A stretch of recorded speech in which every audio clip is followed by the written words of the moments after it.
Okay. Hello dear friends, once again welcome to Angel English Academy. આજે આપણે ઇંગ્લિશના એક કહેવત proverb time and tide wait કે વેઇટ્સ ફોર નન રાઈટ આની ખૂબ જ ડિટેલમાં ડિસ્કસ કરવા જઈ રહ્યા છીએ. એન્ડમાં તમને ખ્યાલ આવશે કે આનો જવાબ છે એ ખરેખર કયો માન્ય ગણાય અને કયો ન ગણાય. ઓકે, તો મેઇન ટોપિક છે આપણો કે સમય અને ભરતી કોઈની રાહ જોતા નથી, એટલે કે time and tide waits for none. જોઈએ હવે આજે મુખ્ય સેન્ટેન્સ છે મિત્રો, એ સેન્ટેન્સનો ગુજરાતી અર્થ આપણે એવો કરીએ છીએ કે સમય અને ભરતી કોઈની રાહ જોતા નથી. ખરેખર આ જે શબ્દ છે ટાઈડ, ટાઈડ એટલે ભરતી થાય. આપણે ડિટેલ જ ડિસ્કસ કરીએ છીએ તો એકે એક મુદ્દાને વ્યવસ્થિત સમજીએ છીએ. ખરેખર એવું નથી. ટાઈડ એ એક પોતે શબ્દ છે, પણ એની આગળ કાં તો LOW લો અથવા તો HIGH હાઈ શબ્દ લાગે છે, અને લો અને હાઈ શબ્દ લાગ્યા પછી જે બને છે એ કાં તો હાઈ ટાઈડ અથવા તો લો ટાઈડ. એટલે કે આવી રીતે હાઈ ટાઈડ તો ભરતી છે અને લો ટાઈડ તો ઓટ છે. પરંતુ આપણે એનું ગુજરાતી શું કરી નાખ્યું છે કે સમય અને ભરતી કોઈની રાહ જોતા નથી. ઠીક છે, ચાલશે, વાંધો નહીં, પહેલેથી ચાલ્યું આવ્યું છે એટલે એમને આપણે ચલાવવા દઈએ. ઘણી જગ્યાએ ટાઈમ એન્ડ ટાઈડ એમાં આવા શબ્દ તમને જોવા મળશે, TARRY અથવા તો TARRIETH. હવે ઓલ્ડ ઇંગ્લિશની અંદર મિત્રો, જેમ અત્યારે આપણે ક્રિયાપદને SES લગાડીએ છીએ, એમ ઓલ્ડ ઇંગ્લિશમાં ETH અથવા તો આઈ કરી અને પછી ETH લાગતું હતું, એટલે કે વાયનો આઈ અને ETH એમ ઓલ્ડ ઇંગ્લિશની વાત છે. ટેરી શબ્દનો મતલબ જ પણ કંઈક એવો જ થાય છે, STAY, રિમેન, રોકાઈ જવું, REMAIN, રોકાઈ જવું. એટલે કે સમય અને ભરતી કોઈની રાહ જોતા નથી કે રોકાતા નથી. આ ઓરિજિનલ શબ્દ, કહેવત ક્યાંથી ઓરિજિનલી આવી છે એ બહુ ખ્યાલ નથી, પરંતુ જે આ શબ્દ છે ટાઈડ, એ ખરેખર ઓરિજિનલ જર્મન ભાષામાંથી ઉતરી આવેલો છે. અને ઓલ્ડ ઇંગ્લિશની અંદર ટાઈડ ને આ કહેવતની અંદર ટાઈડ ઇઝ ઇક્વલ ટુ શું સમજી લેવાનું છે? સમય. આપણે એને બે કમ્પોનન્ટ તરીકે લઈ શકીએ, ટાઈડ એન્ડ ટાઈમ બે જાણી કે અલગ હોય, એમ ઓલ્ડ ઇંગ્લિશની અંદર એને એક કમ્પોનન્ટ તરીકે ગણતરી કરવામાં આવતું હતું. બીજું કે આ એક પ્રકારનો અલંકાર પણ છે, પર્સોનિફિકેશન, એટલે કે વ્યક્તિનું સ્વરૂપ જેને આપવામાં આવે, સજીવારોપણ જેને આપણે કહીએ છીએ તે. ઓકે, ચાલો ડિટેલમાં સમજવા માટે આગળ વધીએ મિત્રો. આ શબ્દનો, આ કહેવતનો, પ્રોવર્બનો સૌથી પહેલા ઉપયોગ 1225માં એટલે કે 13મી સદીમાં સેન્ટ માર્હર નામની વ્યક્તિએ કરેલો. અને એ કંઈક આવું હતું ઓલ્ડ ઇંગ્લિશમાં ઓરિજિનલ, કે જે થોડું સમજમાં નથી આવે એમ, એન્ડ ટી ટાઈડ, એન્ડ ટી ટાઈમ, પાટા ટુ, ઇબ્રોન, વેરે, શેલ્બ્યુન, ઇબ્લેસેટ, એવી રીતે. પણ એનું આપણે મોડર્ન ઇંગ્લિશ કંઈક આવું થાય છે.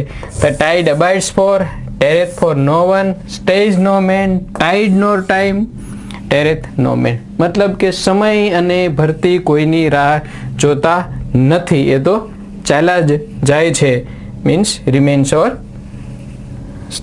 સ્ટે.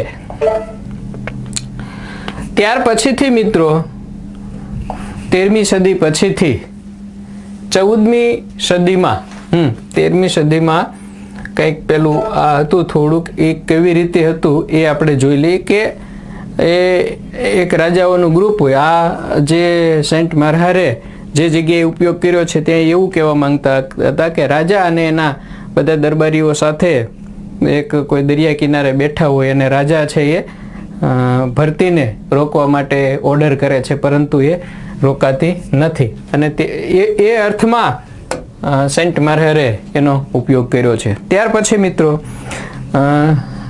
14મી સદી જ્યોફ્રી ચોસર એનું એક કેન્ટરબરી પ્રોલોગ ટુ ધ કેન્ટરબરી ટેલ્સ, આખું બુકનું નામ છે કેન્ટરબરી ટેલ્સ. એમાં એક આખું ગ્રુપ હોય, યાત્રાએ નીકળ્યું હોય અને એક જગ્યાએ બેસે છે, વાર્તાઓ કહે છે સમય પસાર કરવા માટે. એ વાર્તાઓની અંદર ક્લર્ક્સનો વારો આવે છે વાર્તા કહેવાનો, અને એની અંદર એણે કંઈક આવી રીતે શબ્દનો ઉપયોગ કર્યો છે, for though we sleep, we wake, Rome, ride. Old ઇંગ્લિશમાં આવા શબ્દો હતા બધે. ટાઈમ માટે આવું લખાતું હતું, TYME, રાઈડમાં RYDE. ઓલ્ડ ઇંગ્લિશની વાત છે. લિટરેચર ઇંગ્લિશ બે પ્રકારના છે, ઓલ્ડ ઇંગ્લિશ અને મોડર્ન ઇંગ્લિશ. તો જે ઓલ્ડ ઇંગ્લિશની અંદર જે છે એનું પછી પેરાફ્રેઝ કરી અને મોડર્ન ઇંગ્લિશની અંદર ટ્રાન્સફોર્મ કરવામાં આવ્યું હોય. એમાં ક્લર્ક્સ શું કહે છે, for though we sleep, we wake or roam or ride, a fleet the time, it no man abide. એટલે કે આનો અર્થ એવો છે કે આપણે સૂઈએ, જાગીએ, રખડીએ, ભટકીએ, ગમે એમ કરીએ, but time will fly, it will pause for no one.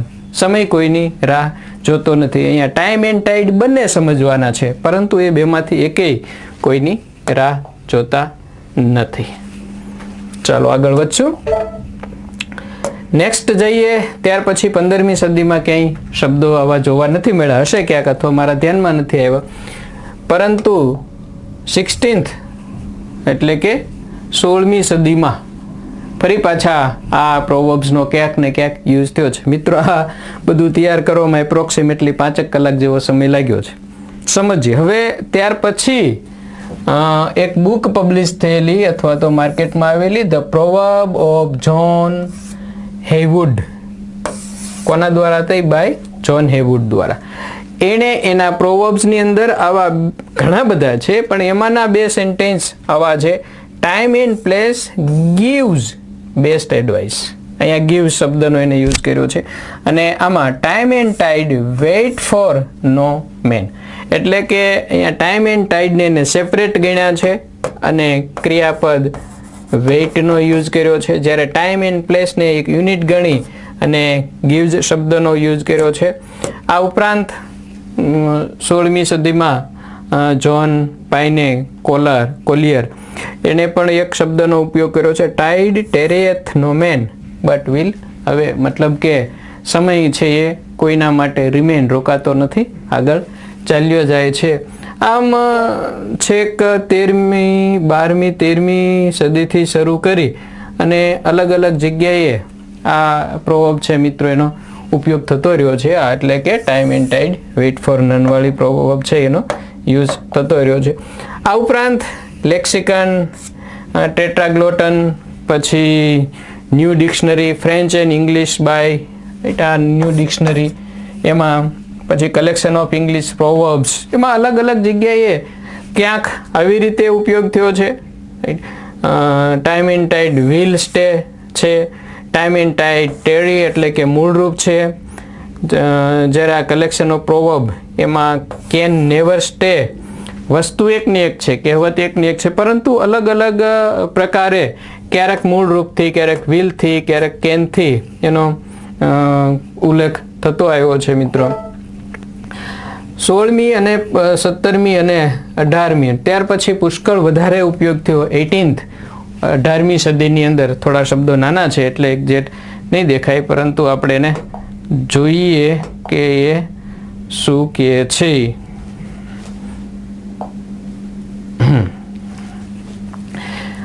એમાં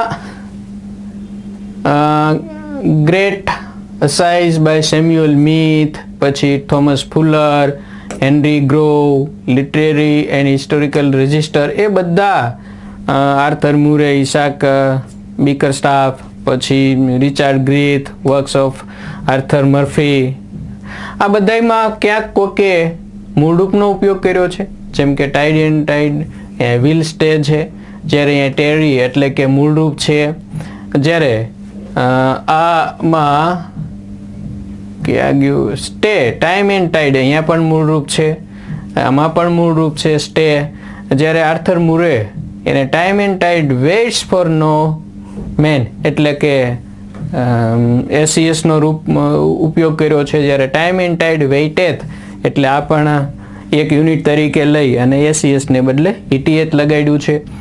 જ્યારે આર્થર મર્ફી એને મૂળરૂપનો ઉપયોગ કરેલો છે. Dictionary of Spanish and English and Spanish એની અંદર સ્ટે શબ્દનો ઉપયોગ કર્યો છે. અને 1789માં વિલિયમ સ્કોટની એક બુક આવી લેસન્સ ઓફ ઇલોક્યુશન્સ, બરાબર, એમાં ભાઈએ ઉપયોગ કર્યો છે time and tide waits for no one. પરંતુ આ કેવો ફ્રેઝ છે? ભૂલ શોધો. હા, એટલે કે કોમન એરર્સ, ભૂલો. કેવી ભૂલો? જેમ કે ધ ચિલ્ડ્રન હેઝ શબ્દ, એમાં હેઝ ન આવે. ધ મેન હેઝ ફોટ, એમાં MEN છે, એમાં હેઝ ન આવે અથવા તો MAN આવે. ધ બોયઝ હેઝ બીન, તો આમાં હેઝ નહીં આવે. Good and bad comes to all, આમાં કમ્સ નહીં આવે, કમ આવશે. એટલે કે કઈ જગ્યાએ ઉપયોગ કર્યો છે? અને છેલ્લે time and tide waits for no main.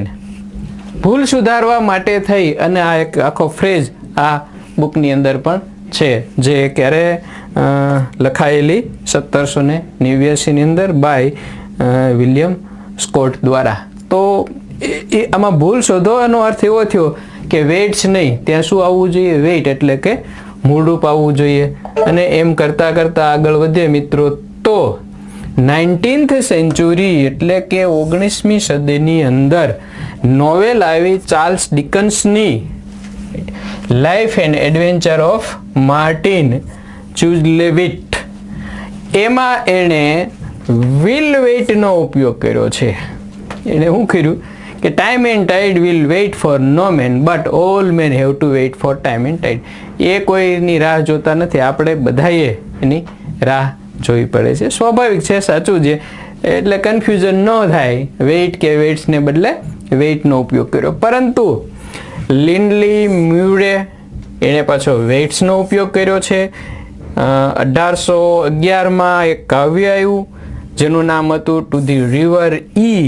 એની અંદર પાછો વેઇટ એટલે કે મૂળ ક્રિયાપદ, મૂળ રૂપનો ઉપયોગ કર્યો છે. આનો અર્થ એવો થયો મિત્રો કે જ્યારથી આ કહેવત અમલમાં આવી છે અને લોકોએ ઉપયોગ કરવાનું શરૂ કર્યું છે, ત્યારથી ક્યાંક ક્યાંક એ ક્રિયાપદના મૂળરૂપથી એનો ઉપયોગ થતો આવ્યો છે અને ક્યાંક એમાં SES લાગ્યું છે, એટલે S લાગ્યો છે માત્ર, અને ક્યાંક છે એ V1 નો યુઝ થયો છે.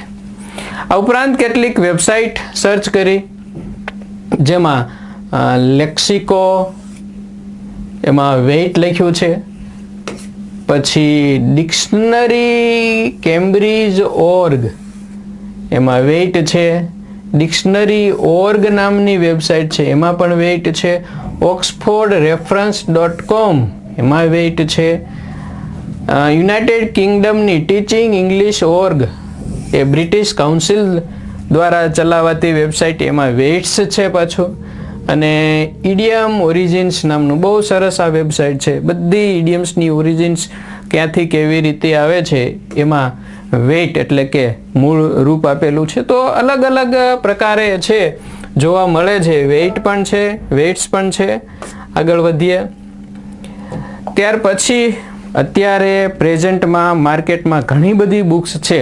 લોકો, તમે, હું તૈયારી એમાં કરીએ છીએ, એમાંથી કંઈક જોઈએ છીએ, રેફરન્સ જોઈએ છે. એમાંની બે બુક, એક છે ઇંગ્લિશ ગ્રામર એન્ડ કમ્પોઝિશન, કોની? રેનિન માર્ટી. પેજ નંબર 250 ઉપર સેન્ટેન્સ આપેલું છે, time and tide waits for no man. એમાં છે વેઇટ્સ. અને અરિહંતની ઓબ્જેક્ટિવ જનરલ ઇંગ્લિશ એમાં પેજ નંબર 95 ઉપર ટાઈમ એન્ડ ટાઈડ તો એમાં આપેલું છે વેઇટ. આ સિવાયની પણ ઘણી ફેમસ બુક્સ છે, તો ઇંગ્લિશ મીડિયમમાં છે, ગુજરાતીમાં છે, હિન્દી વર્ઝનમાં છે, તો ઘણી બુક્સમાં ક્યાંક વેઇટ છે, ક્યાંક વેઇટ્સ છે. જોઈએ આગળ વધીએ હજુ થોડું. અને હવે મિત્રો આપણી ગુજરાત ગવર્મેન્ટ દ્વારા વિવિધ પરીક્ષાઓ જે કોમ્પિટિટિવ એક્ઝામ્સ લેવાય છે એમાંનું એક સેન્ટેન્સ જે BMC 2019માં જુનિયર ક્લર્ક માટે પૂછાયેલું એ હતું ટાઈમ એન્ડ ટાઈડ પછી ખાલી જગ્યા અને નો વન. ઓપ્શન હતો આ did not wait, does not wait, do not wait અને ડઝ નોટ વેઇટ. હા, અહીંયા વેઇટ્સ હોવું જોઈએ. તો does not wait, time and tide waits for none, આ એક કહેવત છે જેમાં વેઇટ્સ ક્રિયાપદનું નકાર ડઝ નોટ વેઇટ થશે એવું મેં પણ સમજૂતીમાં આપ્યું છે અને આ જવાબ પણ માન્ય રખાયેલો છે. હવે તમને કદાચ એવું થાય કે આમાં વેઇટ્સ ગણવું કે વેઇટ પરીક્ષાની વાત છે અને એનું પ્રૂફ ક્યાં લેવા જવું, તો એનું પ્રૂફ મળી જશે અહીંયા તમને કે 2015માં Jamie Wright Gujarat environment management institute, Gujarat પર્યાવરણ સંશોધન સંસ્થા જે છે એમાં એક વખત આવો પ્રશ્ન પૂછેલો કે ખોટું વાક્ય કે ખોટા વાક્યો શોધો. એમાં હતું કે our happiness or our sorrow is largely due to our actions અને are largely due to our actions. એમાં જવાબ તો બી આવતો હતો કે અહીંયા આર નહીં આવે, ઈ જ આવશે. એટલે કે ACD સાચા હતા અને બી ખોટું હતું. એમાં ડી ની અંદર આ સેન્ટેન્સ હતું time and tide waits for none. એમાં ઓલરેડી આપેલું હતું અને એને માન્ય રાખેલું વાક્ય છે. આ ઉપરાંત મિત્રો જે આપણી એન્જલ ઇંગ્લિશ એકેડેમીની 44 બુક આવી, ત્યાર પછી 66 બુક આવી અને એન્જલ ઇંગ્લિશ એપ છે, આ બધાની અંદર આ સેન્ટેન્સનો ઓલરેડી અમે ઇન્ક્લુડ કરી દીધો છે, ઉલ્લેખ કરી દીધેલો છે. હવે એન્ડિંગની ચર્ચા આજે આપણે કરીએ. વેબસાઇટ ઉપર કેટલી જગ્યાએ તમને કોટેશન જોવા મળશે જેમાં નીચે જે તે વ્યક્તિનું નામ આપ્યું છે તેમાં અમુક જગ્યાએ વેઇટ પણ છે અને અમુક જગ્યાએ વેઇટ્સ પણ છે. તો વિચ વન ઇઝ કરેક્ટ અથવા તો કયું સાચું અથવા કયું ખોટું? મારો ફાઇનલ જવાબ આટલા બધા સ્ટડી કર્યા પછી એવો છે કે મિત્રો બેય સાચા છે. ઓલ્ડ ઇંગ્લિશની અંદર સમય ટાઈમ એન્ડ ટાઈડ બે છે. ટાઈમ એન્ડ ટાઈડ એને એ એક યુનિટ તરીકે માત્ર સમય તરીકે કાઉન્ટ કરવામાં આવતા હતા, એટલે વેઇટ્સ મતલબ એસ વાળું રૂપ વપરાતું હતું. ધીમે ધીમે એને આ બેને અલગ, એટલે કે સમય પણ એક વસ્તુ અલગ અને ટાઈડ એટલે કે ભરતી પણ અલગ, એને ડિફરન્ટ તરીકે કાઉન્ટ કરવામાં આવે છે તો ત્યાં વેઇટ પણ આવી શકે છે. એટલે અને જે લોકોએ પોતાની ગ્રામર બુકમાં પછી કાવ્યોમાં નિબંધોમાં આના ઉપર એક આખો એસે છે આવો time and tide wait four none, તો એના ઉપર નિબંધો લખાયેલા છે. તો અલગ અલગ રીતે એનો ઉપયોગ થયો છે, ક્યાંક વેઇટ છે ક્યાંક વેઇટ્સ છે. આપણે કયો ફાઇનલ રાખો? બેય સાચા છે. પરીક્ષા માટે જો જોવા જાઓ એને ધ્યાનમાં રાખો તો SES વાળું રૂપ, કારણ કે અગાઉ પૂછાયેલું છે ને અગાઉ છે એ પરીક્ષામાં SES વાળું રૂપ માન્ય રાખેલું છે, તો આપણે એને ધ્યાનમાં રાખી અને માર્ક લેવા માટે ચાલીએ. પરંતુ એમ નહીં કહી શકાય કે આ જ સાચું છે. બંને સાચા છે, બંનેનો પુષ્કળ રીતે ઉપયોગ થયેલો છે. લેખકોએ, કવિઓએ છેક 16મી, 17મી, 18મી, 19મી સદીમાં જે સ્કોલર્સ હતા, બધા વિદ્વાનો હતા, લર્નેડ પર્સન હતા, ઇંગ્લિશમેન હતા, જે લેખકો, એ બધાએ ક્યાંક ને ક્યાંક પુષ્કળ જગ્યાએ ઉપયોગ કર્યો છે. એમાં કોઈકે વેઇટ શબ્દનો ઉપયોગ કર્યો છે, અમુક જગ્યાએ વેઇટ્સ શબ્દનો ઉપયોગ કર્યો છે. તો એવું તો ન જ કહી શકીએ કે એક સાચો અને એક ખોટો. they both must be correct. Okay, તો ફરી પાછું ક્યારેક આવા એકાદા કહેવત કે વગેરે ટોપિકને લઈ અને શક્ય એટલી ડીપમાં ડિસ્કસ કરીશું મિત્ર.